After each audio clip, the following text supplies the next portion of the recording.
जय श्री कृष्ण।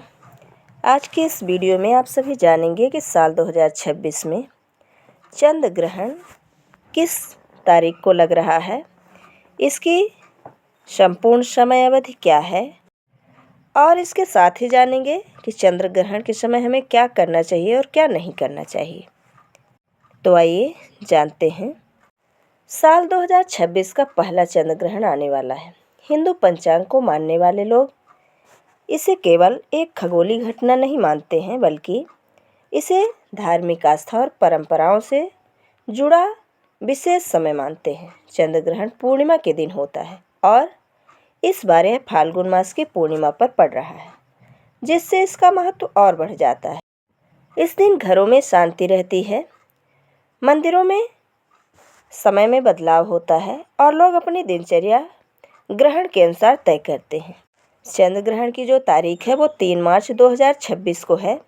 यह दोपहर 3:20 से शुरू होगा और शाम 6:47 पर समाप्त हो जाएगा। इसकी कुल अवधि लगभग 3 घंटे 27 मिनट होगी, जो इसे इस वर्ष का सबसे लंबा चंद्र ग्रहण माना जाएगा। यह भारत में दिखाई देगा, इसलिए यहाँ इसके नियमों का पालन किया जाएगा। अब आइए जानते हैं इसके सूतक काल के समय के बारे में। तो शास्त्रों के अनुसार चंद्र ग्रहण का सूतक काल ग्रहण से 9 घंटे पहले शुरू हो जाता है। इस आधार पर सूतक 3 मार्च की सुबह 6:20 से आरंभ होगा और ग्रहण समाप्त तक रहेगा। सूतक के दौरान मंदिरों के कपाट बंद कर दिए जाते हैं और मूर्तियों को स्पर्श नहीं किया जाता। शुभ कार्य टाल दिए जाते हैं। इस समय को आत्मचिंतन और साधना के लिए उपयुक्त माना जाता है, जिसमें मंत्र जप, ध्यान और प्रार्थना करना लाभकारी माना गया है। अब आइए जानते हैं कि ग्रहण के दौरान हमें क्या करना चाहिए और क्या नहीं करना चाहिए। तो ग्रहण से पहले दूध, दही और पके हुए भोजन में तुलसी के पत्ते डालकर रखने की परंपरा है। ऐसा माना जाता है कि इससे भोजन शुद्ध बना रहता है और सूतक लगने के बाद खाना बनाना और भोजन करना वर्जित माना जाता है। ग्रहण के समय सोने से भी बचना चाहिए। साथ ही गर्भवती महिलाओं को ग्रहण के दौरान घर के अंदर रहने की सलाह दी जाती है। चाकू, कैंची, सुई आदि नुकीली वस्तुओं का प्रयोग करना वर्जित माना गया है, क्योंकि इस परंपरा के अनुसार इससे गर्भस्थ शिशु पर विपरीत प्रभाव पड़ सकता है। चंद्र ग्रहण के दिन दान का विशेष महत्व माना गया है।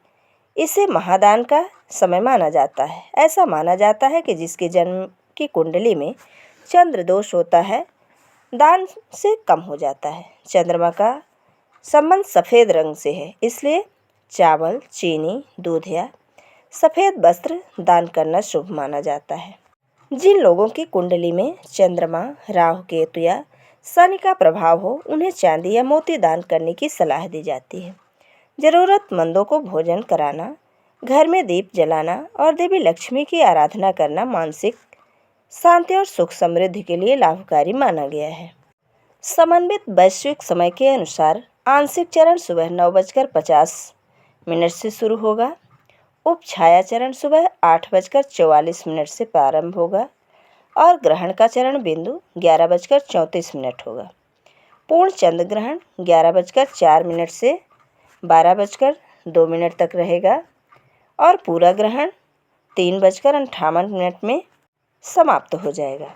भारतीय मानक के अनुसार यह चंद्र ग्रहण भारत में शाम 6:26 से चंद्रमा के उदय के समय दिखाई देगा।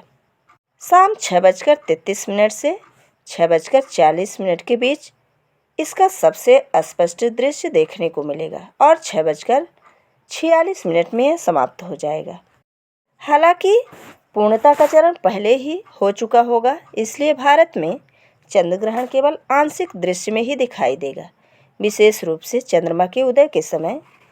इसके अंतिम चरण में रात की दृश्यता के अनुसार यह चंद्र ग्रहण प्रशांत महासागर, अटलांटिक महासागर, हिंद महासागर, आर्कटिक और अंटार्कटिका क्षेत्रों के साथ साथ पूर्वी यूरोप, एशिया, ऑस्ट्रेलिया, उत्तर और दक्षिण अमेरिका में देखा जा सकेगा। सबसे अच्छा दृश्य मध्य प्रशांत क्षेत्र, उत्तर पश्चिमी, उत्तरी अमेरिका और उत्तर पूर्वी एशिया में मिलेगा, जबकि भारत और ऑस्ट्रेलिया में यह चंद्रमा के उदय के समय ही दिखाई देगा। चंद्र ग्रहण के समय भोजन ना तो पकाया जाता है और ना ही खाया जाता है।